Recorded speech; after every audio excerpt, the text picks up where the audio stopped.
Hello students, welcome to engineers Pathshala. आज हम लोग स्टार्ट करेंगे जियो टेक्निकल सब्जेक्ट का ही एक पार्ट है फाउंडेशन इंजीनियरिंग, है ना। तो फाउंडेशन इंजीनियरिंग का ये फर्स्ट लेक्चर होगा। आज हम लोग थोड़ा नए तरीके से पढ़ने की कोशिश करेंगे। पहले मैं क्या करता था कि लिखाता भी यही था और डायग्राम वायग्राम बना के समझाता भी यही था, लेकिन आज से हम लोग क्या करेंगे कि पहले से मैं जो भी आज पढ़ाना है लिख चुका हूँ, जो भी डायग्राम बनना था वो बना चुका हूँ, और उसके बाद फिर उसको मैं समझाते जाऊंगा। बस ऐसा इसलिए करूंगा क्योंकि पहले क्या होता था कि साथ ही साथ लिखता भी था और पढ़ाता भी था, तो उससे हो सकता था स्पेलिंग और राइटिंग, ठीक है, वो दोनों में ही थोड़ी गड़बड़ी होती थी, राइटिंग उतना अच्छे से बनता नहीं था। तो इसलिए मैं क्या किया हूँ, पहले से अभी सब चीज जो पढ़ाना है उसको लिख चुका हूँ पहले से, ठीक है। तो चलिए स्टार्ट करते हैं लेक्चर को। तो सबसे पहले फाउंडेशन इंजीनियरिंग में फाउंडेशन होता क्या है उसको देखते हैं। जैसे कि आपको सामने दिख रहा होगा, ये ग्राउंड लेवल है। ग्राउंड लेवल में आप हम लोग क्या किए, फाउंडेशन मतलब कि गड्ढा खोदना है, ठीक है ना। किसी भी चीज का फाउंडेशन बनाना है, चाहे वो ब्रिज हो, चाहे कोई सा घर हो, ठीक है, रेसिडेंशियल बिल्डिंग, कमर्शियल बिल्डिंग, सब चीज के लिए अपने को क्या करना पड़ेगा, सबसे पहले नींव खोदना पड़ेगा। नींव खोदना मतलब गड्ढा करना, ठीक है। गड्ढा कर लिए, ये गड्ढा हो गया, और उसके बाद फिर हम लोग क्या करते हैं, उसमें सोलिंग वगैरह करेंगे, फिर उसके बाद पीसीसी वर्क करेंगे, फिर कॉलम वगैरह खड़ा करते हैं। तो फाउंडेशन यही होता है, ठीक है। आगे और समझ में आएगा। तो फाउंडेशन प्रोवाइड करने का जो एम रहता है वो क्या रहता है, मोटिव क्या रहता है, ताकि हमारे स्ट्रक्चर को, सुपर स्ट्रक्चर को स्टेबिलिटी मिले और उसको स्ट्रॉन्ग बेस मिले, ठीक है, ताकि वो लंबे समय तक खड़ा रहे। जो भी स्ट्रक्चर, सुपर स्ट्रक्चर मतलब कुछ भी जो बना रहे हैं, ब्रिज हो गया, घर हो गया, वो सब सुपर स्ट्रक्चर है, जो फाउंडेशन के ऊपर में, ग्राउंड लेवल के ऊपर में, प्लिंथ लेवल के ऊपर में खड़ा होना है, ठीक है। आगे देखते हैं। यहाँ पर आपको दिख रहा होगा राइट साइड में, मिनिमम डेप्थ हम लोग कितना प्रोवाइड करते हैं फाउंडेशन के लिए, ये बताया गया है।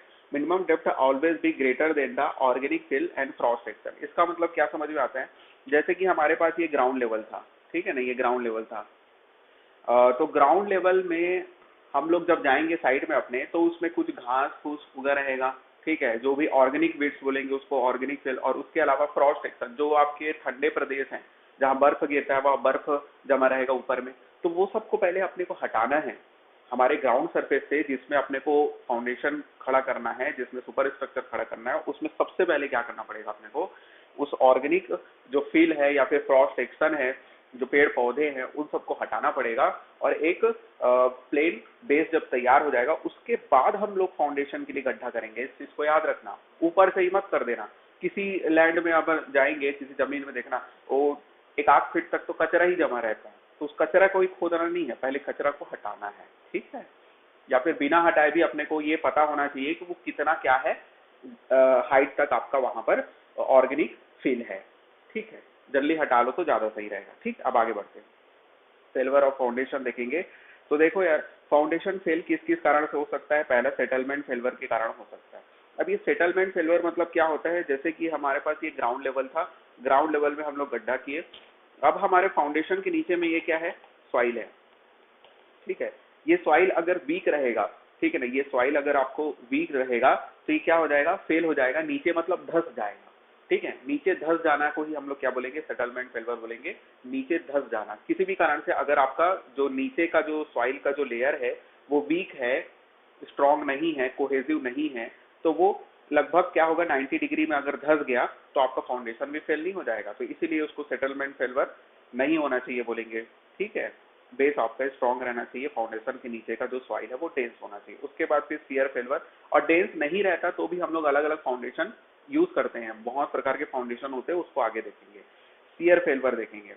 अब दूसरा प्रकार का जो फेलवर है वो शियर फेलवर होता है, ये भी हमारे फाउंडेशन में नहीं होना चाहिए, ठीक है। अब ये शियर फेलवर कैसे हो सकता है, इसमें क्या होता है, सॉइल जो है वो 90 डिग्री में ना फेल होके कुछ एंगल में 45 डिग्री या फिर उससे कम एंगल में फेल होता है, ठीक है ना। तो इस तरह का जो स्लाइड हो जाता है आपका, ठीक है ना, स्लाइड हो जाता है। जनरली इस तरह का जो फेलवर है अपने को हिली एरिया में देखने को मिल सकता है, ठीक है। तो किस तरह का फेलवर हुआ, इसमें स्लाइड हो गया आपका, ठीक है, समझ में आ गया, फाउंडेशन के नीचे स्लाइड हो गया। या फिर कभी कभार देखना, जैसे कि ये हमारा यहाँ पर कोई सा ग्राउंड सरफेस है और यहाँ पर हम लोग क्या किए हैं, फाउंडेशन खोदे हैं, ठीक है। 1 मिनट, यहाँ पर हम लोग कहीं पर ऐसा कुछ फाउंडेशन खड़ा किए हैं अपना, ये फाउंडेशन हमारा गड्ढा किए हैं, तो हो सकता है यहाँ पर का जो सॉइल है वो क्या हो जाए, क्रेक हो जाए, ठीक है, ऐसा एज पे होने के कारण।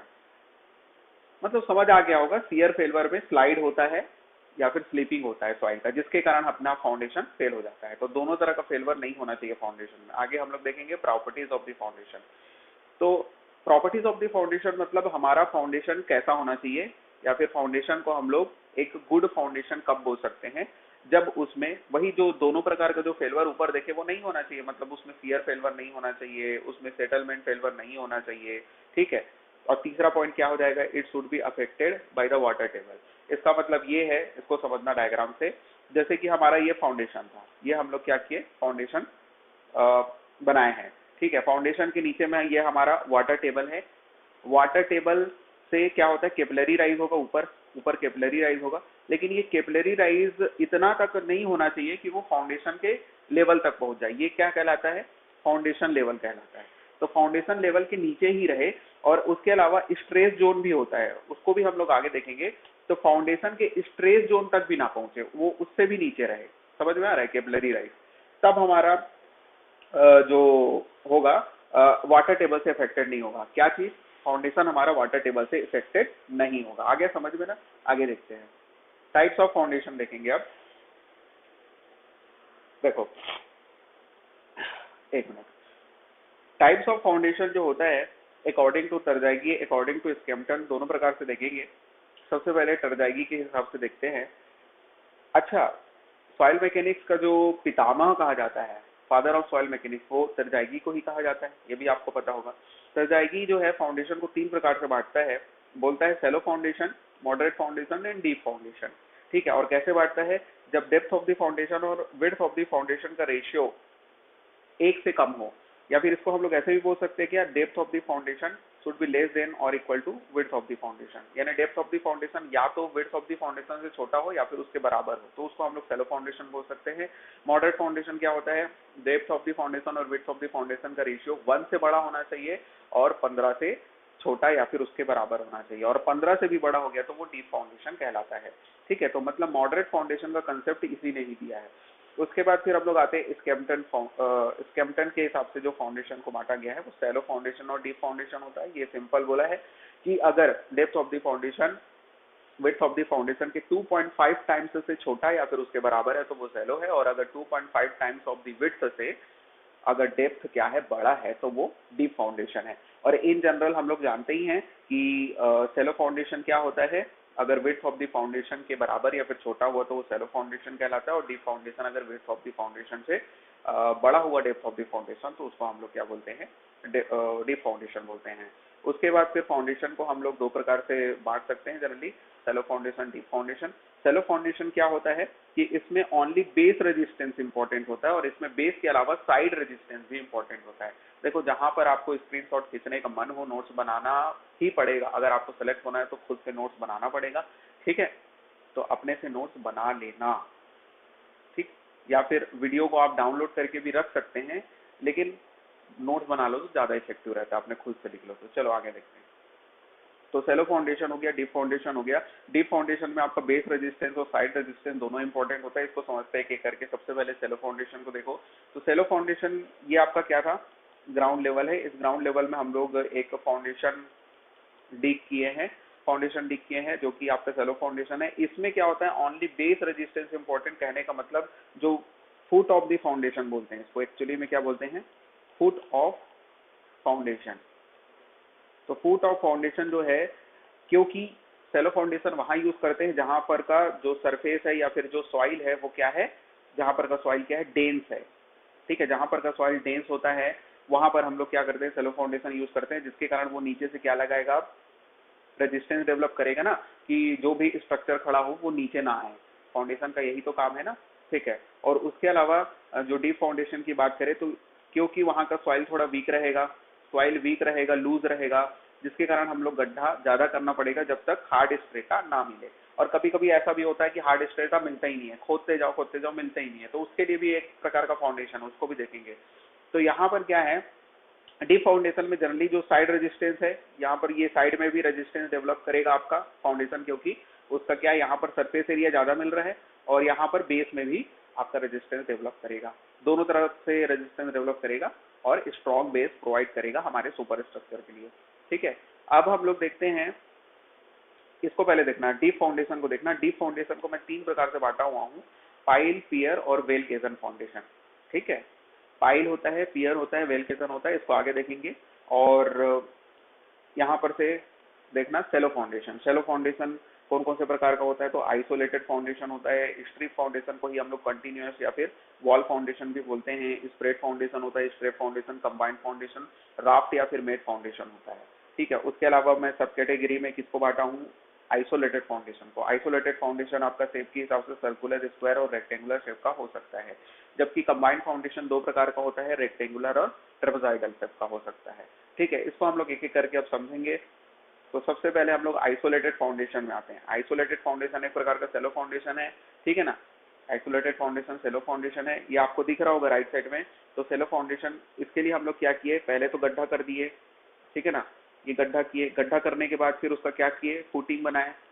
ठीक है, यहीं पर हम लोग छड़ वगैरह भी फिट करेंगे और उसके बाद फिर कॉलम खड़ा करते हैं। और ये स्लोपिंग हम लोग बना भी सकते हैं, ये जो आपको दिख रहा होगा येलो कलर में, स्लोपिंग बना भी सकते हैं, नहीं भी बना सकते हैं, मतलब हमारी मर्जी होती है, जब जरूरत पड़ता है तो स्लोपिंग बनाएंगे। तो स्लोपिंग कैसे बनाते हैं वो अगर देखा जाए तो हम लोग इसको मैं टॉप व्यू से अगर बनाना चाहूँ, ये मान लेते हैं हमारा फाउंडेशन का डिग किया गया है और ये आपका क्या है, स्लोपिंग है। ठीक है, तो स्लोपिंग का हाइट हम लोग कितना रखते हैं, जो भी हम लोग क्या बोलना चाहिए, जितना हम लोग, ये मान लेते हैं ये बीच का कॉलम है, ठीक है ना। तो कॉलम से हम लोग जितना भी डिस्टेंस रखते हैं ना, जितना भी डिस्टेंस रखते हैं, उल्टा बोल दिया सॉरी, जितना भी हाइट रखना है, मान लो 2 फीट का हाइट रखना है, ठीक है ना। ये स्लोपिंग का हाइट कितना रखना है, मान लो 2 फीट का रखना है, तो 2 फीट का आधा कितना होगा, 2 फीट का आधा कितना होगा, 1 फीट। 2 फीट का आधा कितना होगा, 1 फीट। तो 1 फीट हम लोग क्या करेंगे, इस कॉलम के चारों तरफ रखते हैं। मतलब ये जो है, ये जो स्लोपिंग समझ में आ रहा होगा थोड़ा, ये 1 फीट होना चाहिए, चारों तरफ 1 फीट होना चाहिए, दिख रहा है ना, ग्रीन कलर में मैं बनाते जा रहा हूँ, ये 1 फीट होना चाहिए। स्लोपिंग का जो विड्थ है चारों तरफ कितना होना चाहिए, 1 फीट का होना चाहिए। आया समझ में, मतलब ये वाला डिस्टेंस, ये वाला जो डिस्टेंस है ना, ये वाला डिस्टेंस वो कितना होना चाहिए आपका, 1 फीट का होना चाहिए। छोटा डायग्राम बन रहा होगा लेकिन समझने की कोशिश करना। ठीक, जितना भी हाइट होगा उसका आधा हम लोग उस कॉलम के चारों तरफ क्या करेंगे, स्लोपिंग के लिए विड्थ प्रोवाइड करेंगे। ऐसा क्यों करेंगे, क्योंकि स्लोपिंग का जो ये पिच होना चाहिए, पिच मतलब समझ गया ना, पिच जो होना चाहिए वो 45 डिग्री का होना चाहिए। मतलब ये जो एंगल है, ये जो एंगल है वो कितना बनना चाहिए, 45 डिग्री का बनना चाहिए।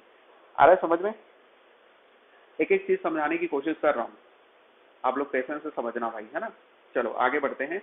तो अब तो ये हो गया इसका सेक्शन, लेकिन इसका टॉप व्यू देखेंगे तो ये रेक्टेंगुलर, सर्कुलर या फिर स्क्वायर, मतलब आपका गड्ढा किस हिसाब से कर रहे हो उस हिसाब से उस फाउंडेशन का शेप बन जाएगा। इसीलिए तो बोला आइसोलेटेड फाउंडेशन 3 प्रकार का हो सकता है, रेक्टेंगुलर भी हो सकता है, सर्कुलर, स्क्वायर भी हो सकता है, और कोई दिक्कत वाली बात नहीं है।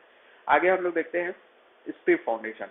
ये देखना, स्ट्रिप फाउंडेशन, स्ट्रिप फाउंडेशन क्या होता है, इसी को हम लोग कंटिन्यूअस फाउंडेशन भी बोलते हैं, वॉल फाउंडेशन भी बोलते हैं। जनरली ये पुराने जमाने में यूज होता था, या फिर हम लोग बोल सकते हैं जहां पर अपने पास सिर्फ ग्राउंड फ्लोर वगैरह बनना है, ज्यादा हाइट तक बिल्डिंग नहीं बनना है, ठीक है, तो आज भी हम लोग यूज करते हैं। ठीक है, ये अच्छा फाउंडेशन है, कोई दिक्कत वाली बात नहीं है, लेकिन ज्यादा लोड नहीं सह सकता। इसमें करते क्या है हम लोग, ये इसका सेक्शन दिख रहा होगा आपको, जहां जहां पर अपने को वॉल खड़ा करना है वहां पर हम लोग क्या करते हैं, गड्ढा करते हैं और बेस प्रोवाइड करते हैं, और बेस प्रोवाइड करने के बाद उसी के ऊपर ही हम लोग क्या करते हैं, वॉल खड़ा करते हैं। आ रहा है समझ में।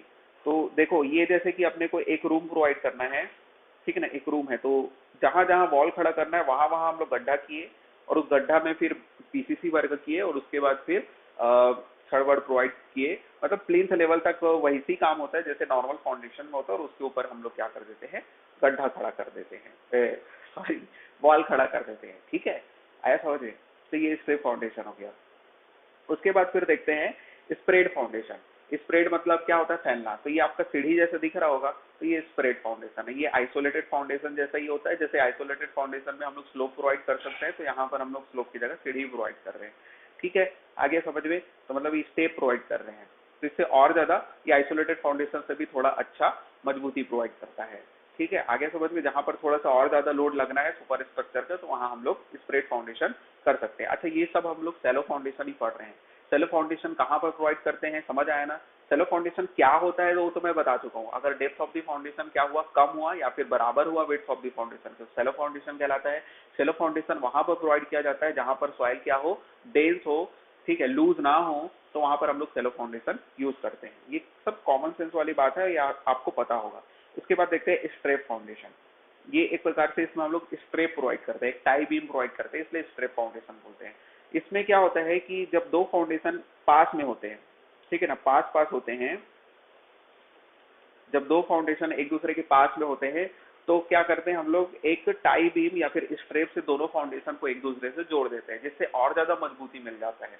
आया समझ में? इसीलिए इसको हम लोग स्ट्रेप फाउंडेशन बोलते हैं, और कुछ खास नहीं है, ठीक है। और ये जो टाई बीम आपको दिख रहा है, ये आपका रेक्टेंगुलर या फिर थोड़ा सा ऐसे भी हम लोग प्रोवाइड कर सकते हैं, ठीक है। वो डिपेंड करता है कि कौन सा फाउंडेशन ज्यादा लोड लेगा या फिर कौन सा फाउंडेशन ज्यादा बड़ा है, ठीक है। या फिर दोनों अगर हम लोग रेक्टेंगुलर प्रोवाइड कर रहे हैं, इसका मतलब ये हुआ कि दोनों ही फाउंडेशन क्या है, समान लोड सहने वाला है, समान साइज का है। आया समझ में? तो ये हो गया आपका। तो एक ऐसा फाउंडेशन है जहां पर दो फाउंडेशन एक दूसरे के पास पास में होंगे और दोनों को जोड़ देंगे स्ट्रेप के थ्रू। कंबाइंड फाउंडेशन देखेंगे, कंबाइंड फाउंडेशन भी वैसा ही फाउंडेशन होता है, इसमें भी दो फाउंडेशन पास पास में होते हैं, लेकिन अंतर इसमें ये होता है कि दोनों फाउंडेशन का फुटिंग भी समान होता है। मतलब समझ में आ रहा है? इसमें पूरा गड्ढा एक साथ किया गया है, ये पूरा गड्ढा किया गया एक साथ, है ना। और गड्ढा करने के बाद फिर क्या किए, उसमें फुटिंग प्रोवाइड किए दोनों कॉलम के लिए, ठीक है, एक साथ हम लोग फुटिंग प्रोवाइड किए हैं। और उसके बाद फिर यहाँ पर छड़ वगैरह प्रोवाइड करके क्या किए हैं, कॉलम खड़ा किए हैं। मतलब एक ही गड्ढे में दो ठो कॉलम है, अगर आम भाषा में बोला जाए तो उसी को हम लोग कंबाइंड फाउंडेशन बोलते हैं। इसका टॉप व्यू आपको दिख रहा होगा, रेक्टेंगुलर शेप का होगा या फिर ट्रेपेजॉइडल शेप का होगा। तो रेक्टेंगुलर शेप का तब होगा जब दोनों फाउंडेशन में समान लोड लग रहा होगा, मतलब ये Q1 दिख रहा है लोड और ये Q2 लोड दिख रहा है, ठीक है। तो Q1 इक्वल टू Q2 जब होगा, दोनों लोड बराबर होगा, तो हम लोग रेक्टेंगुलर फाउंडेशन प्रोवाइड करेंगे, दोनों कॉलम बराबर साइज का होगा।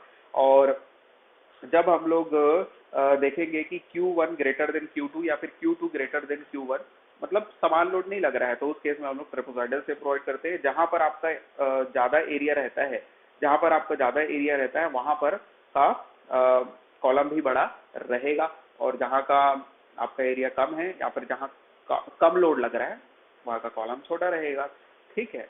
या फिर कॉलम छोटा रहेगा, कॉलम बराबर भी हो सकता है, लेकिन यहाँ का एरिया जरूर छोटा रहेगा, इस चीज को याद रखना। जहां पर लोड कम वहां का एरिया छोटा। यहाँ पर देखेंगे अब मेट या फिर राफ्ट फाउंडेशन। अब ये मेट या फिर राफ्ट फाउंडेशन क्या होता है, इसी को हम लोग फ्लोटिंग फाउंडेशन भी क्यों बोलते हैं। फ्लोटिंग फाउंडेशन बोलने का मतलब ये है, एक जहाज जैसा अपने को ये काम करता है, एकमात्र ऐसा। अभी जहाज जैसे क्या काम करता है वो आगे देखेंगे, अभी समझाऊंगा। ये एक्चुअली में क्या होता है मालूम, राफ्ट या फिर जो मेट फाउंडेशन होता है, एकमात्र ऐसा फाउंडेशन है जो कि सेलो फाउंडेशन में तो यूज होता ही है, साथ ही साथ हम लोग डीप फाउंडेशन के रूप में भी यूज कर सकते हैं। कहने का मतलब ये है कि ऐसा सॉइल जो वीक सॉइल है, ठीक है, वीक सॉइल जहां पर रहता है, कमजोर सॉइल या फिर लूज सॉइल जहां पर रहता है, वहां पर हम लोग डीप फाउंडेशन यूज करते हैं।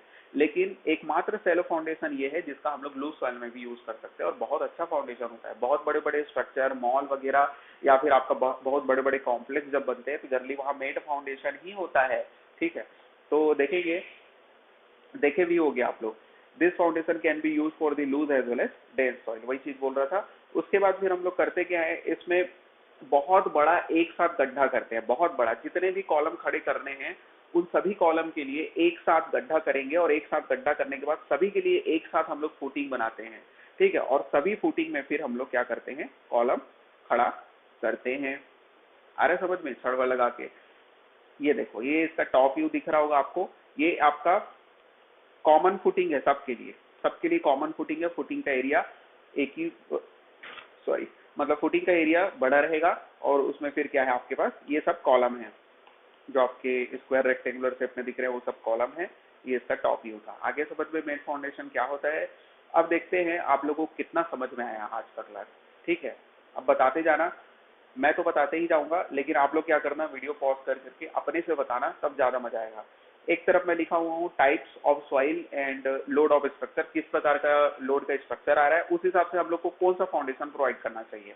तो पहले आप लोग ये बताना कि डीप फाउंडेशन की सेलो फाउंडेशन, और ज्यादा समझ में आता है तो डीप फाउंडेशन में कौन सा फाउंडेशन प्रोवाइड करेंगे और सेलो फाउंडेशन में कौन सा फाउंडेशन प्रोवाइड करेंगे। वैसे डीप फाउंडेशन अभी नहीं बताया हूँ, तो सेलो फाउंडेशन कम से कम बनना चाहिए, डीप फाउंडेशन भले ना बने, वो मैं अभी समझा दूंगा, देखो पहला वाला पॉइंट क्या बोल रहा था, जब स्ट्रक्चरल लोड लेस हो, मतलब सुपर स्ट्रक्चर का लोड कम है लेकिन सॉइल जो है वो डेंस है, मीडियम डेंस है, तो उस केस में हम लोग कौन सा फाउंडेशन प्रोवाइड करेंगे ये बताओ। उस केस में हम लोग कौन सा फाउंडेशन, जब लोड भी कम है सॉइल भी डेंस है तो हम लोग जाहिर सी बात है सेलो फाउंडेशन प्रोवाइड करेंगे।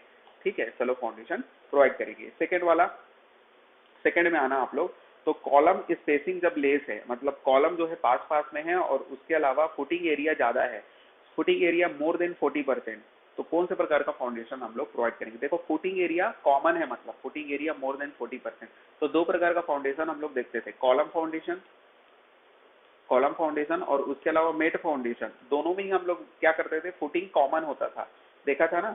यहाँ पर क्या करते थे कि इसमें भी हम लोग फुटिंग एक ही प्रोवाइड करते थे और उसके ऊपर कॉलम प्रोवाइड करते थे, और कंबाइंड फाउंडेशन में भी हम लोग देखे थे कि फुटिंग एक ही होता था। अच्छा, कई लोगों को कंफ्यूजन होगा इसमें, इसमें भी कॉलम पास पास में होता था लेकिन फुटिंग अलग अलग होता था ना, इसलिए ये आंसर नहीं होगा। इस सब चीज को देख के चलना। तो इसमें बोला है कि footing area is more than 40% of the plain area. ठीक है, कॉलम स्पेसिंग इज लेस, तो ये आपका हो जाएगा। अच्छा, कॉलम फाउंडेशन बोल दिया क्या, मैं इसको कंबाइंड फाउंडेशन बोलते हैं, कंबाइंड फाउंडेशन। ऊपर में भी थोड़ी कॉलम फाउंडेशन बोल दिया हूँ, एक मिनट बोला हूँ तो सुधार लेते हैं। नहीं, यहाँ सही बोल रहा हूँ, कंबाइंड फाउंडेशन बोलते हैं ना, कंबाइंड फाउंडेशन। उसके बाद फिर देखते हैं swelling pressure is high, swelling pressure is high. इसी कारण से मैं पहले से लिख के रख रहा हूँ, क्योंकि जब पढ़ाता भी हूँ ना साथ में तो कुछ कुछ गलत गलत वर्ड लिख देता हूँ या फिर बोल देता हूँ, तो फिर वो बाद में मेरे को वीडियो देखता हूँ तो समझ आता है। ठीक है, तो उससे अच्छा ये है कि पहले से लिख लो और उसके बाद समझा दो। Swelling pressure is high. अच्छा, थर्ड वाला पॉइंट पढ़ाओ ना। इसमें क्या है कि स्वेलिंग हाई है, स्वेलिंग हाई है मतलब समझ रहे हो, सॉइल जो है वो लूज सॉइल है। देखो यहाँ लिखा भी है वीक है सॉइल, और उसके अलावा क्या बोल रहा है, स्ट्रक्चरल लोड ज्यादा भी है, मतलब सॉइल वीक भी है और लोड भी ज्यादा लग रहा है। तो सेलो फाउंडेशन तो हम लोग नहीं प्रोवाइड कर सकते, लेकिन मैं एक चीज बोला था, सेलो फाउंडेशन में एकमात्र ऐसा फाउंडेशन है जो कि मेट फाउंडेशन है, जिसका यूज हम लोग कर सकते हैं एज अ डीप फाउंडेशन, और जब सॉइल क्या हो, लूज हो और लोड भी ज्यादा हो, तो मेट फाउंडेशन हम लोग यूज कर सकते हैं, या फिर हम लोग डीप फाउंडेशन यूज करेंगे। अभी डीप फाउंडेशन के बारे में डीप में नहीं जा रहे हैं कि डीप में कौन सा यूज करना चाहिए, वो अभी समझ में आ जाएगा। देखो स्ट्रक्चरल लोड इज लेस, अगला पॉइंट पढ़ना, स्ट्रक्चरल लोड क्या है आपका, कम है, स्ट्रक्चरल लोड कम है, लेकिन ऊपर का जो 3 से 4 मीटर का सॉइल है, मतलब समझ आ, ग्राउंड लेवल से नीचे जब जा रहे हैं अपन, तो 3 से 4 मीटर का जो सॉइल है ऊपर का वो वीक है। तो सेलो फाउंडेशन हम लोग कैसे प्रोवाइड करेंगे भाई, जब ऊपर का 3 से 4 मीटर बहुत होता है, 1 मंजिल के बराबर जो सॉइल है वो वीक है, बोल रहा है 1 डेढ़ मंजिल के बराबर, तो डीप फाउंडेशन ही प्रोवाइड करेंगे, जाहिर सी बात है। ठीक है, तो यहाँ क्या लिख लो आप लोग, डीप फाउंडेशन। ठीक, ऐसा क्वेश्चन आ सकता है एग्जाम में ना, कंसेप्ट बेसिस पे। If soil is loose saturated sand, या फिर सी शोर एरिया में, समुद्र तटीय क्षेत्रों में हम लोग कौन से प्रकार का फाउंडेशन यूज करेंगे, जहां पर जनरली लूज सॉइल देखने को मिलता है, तो यहाँ पर भी हम लोग कैसा फाउंडेशन यूज करेंगे, डीप फाउंडेशन। और डीप में अगर जानना चाहो तो डीप में पाइल फाउंडेशन यूज करते हैं, तो अभी से अब याद रखना चालू कर दो थोड़ा थोड़ा। पाइल फाउंडेशन हम लोग कहाँ पर यूज करेंगे, तो समुद्री क्षेत्रों में, समुद्र तटीय क्षेत्रों में, लूज सॉइल में, लूज सेचुरेटेड सैंड में। इस चीज को याद रखना, लूज सेचुरेटेड सैंड कहाँ पाया जाता है, सी शोर एरिया में पाया जाता है, तो वहां पर कौन सा फाउंडेशन यूज करेंगे, डीप में, डीप फाउंडेशन में पाइल। उसके बाद देखते हैं foundation for the heavy structural load. अब देखो हेवी स्ट्रक्चरल लोड है, हेवी स्ट्रक्चरल लोड मतलब समझ रहे हो, बहुत ज्यादा हेवी स्ट्रक्चरल लोड, जैसे कि फ्लाईओवर ब्रिज हो गया, मेट्रो ट्रेन के लिए जो ब्रिज वगैरह बनाते हैं, तो वो सब के लिए जो हम लोग फाउंडेशन यूज करते हैं, भले ही आपका सॉइल डेंस क्यों ना हो, इस चीज को ध्यान देना, सॉइल आपका कैसा भी हो, वहां पर हम लोग पाइल फाउंडेशन ही यूज करते हैं। देख लेना, कभी भी ब्रिज बनता होगा आपके शहर में बनता होगा, तो वहां पर हम लोग क्या करते हैं, पाइल फाउंडेशन ही यूज करते हैं।